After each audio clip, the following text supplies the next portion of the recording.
Hi friends, இந்த டிப்பை நீங்கள் follow பண்ணும்போது உங்கள் வீட்டு குழந்தைங்க எப்போவுமே திட்டு வாங்க மாட்டாங்க. வாங்க டிப் நம்பர் 1 பார்க்கலாம். இது போல் உங்கள் வீட்டில் இருக்கக்கூடிய பிஸ்கெட்ஸ் வந்து நமத்து போச்சு அப்படின்னா, நீங்கள் சூடான தோசைக்கல்ல இது போல் பரப்பி வச்சுக்கோங்க. ஒரு 10 மினிட்ஸ் நீங்கள் வச்சுருந்தீங்கன்னா போதும், அந்த பிஸ்கெட் வந்து நீங்கள் வாங்கினப்போ எப்படி இருந்ததோ அதே போல் கிறிஸ்பியாக இருக்கும்.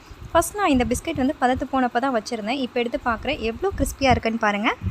ஸோ இனிமேல் உங்கள் வீட்டு குழந்தைங்க இது போல் பிஸ்கெட் பாக்கெட்டை ஓப்பனாக போட்டுட்டு போயிட்டாங்கன்னா நீங்கள் டென்ஷன் ஆகாதீங்க. இந்த ட்ரிக்கை ஃபாலோ பண்ணி அவங்களுக்கு ஃப்ரெஷ்ஷாக பிஸ்கெட் வாங்கிட்டு வந்த மாதிரி நீங்களே சர்ப்ரைஸ் கொடுத்துக்கோங்க.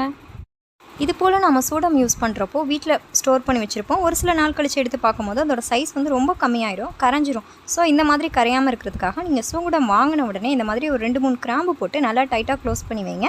அதோட சைஸ் வந்து கரையவே கரையாது, அப்படியே இருக்கும். ட்ரை பண்ணி பாருங்கள். நீங்கள் நெக்ஸ்ட் டைம் இடியாப்பம் செய்கிறப்போ இது போல் ஏதாவது மிஞ்சிடுச்சு அப்படின்னா அடிக்கிற வெயிலுக்கு இதை கொண்டு போய் வெயிலில் வைங்க. ஒரு 2 டேஸில் நல்லா காஞ்சிடும். அதுக்கப்புறம் எண்ணெயில் போட்டு பொரித்து சாப்பிட்டிங்கன்னா டேஸ்ட்டு வேறு லெவலில் இருக்குங்க. ட்ரை பண்ணி பாருங்கள். வீடியோஸ் பிடிச்சிருந்தா லைக் பண்ணி சப்ஸ்கிரைப் பண்ணி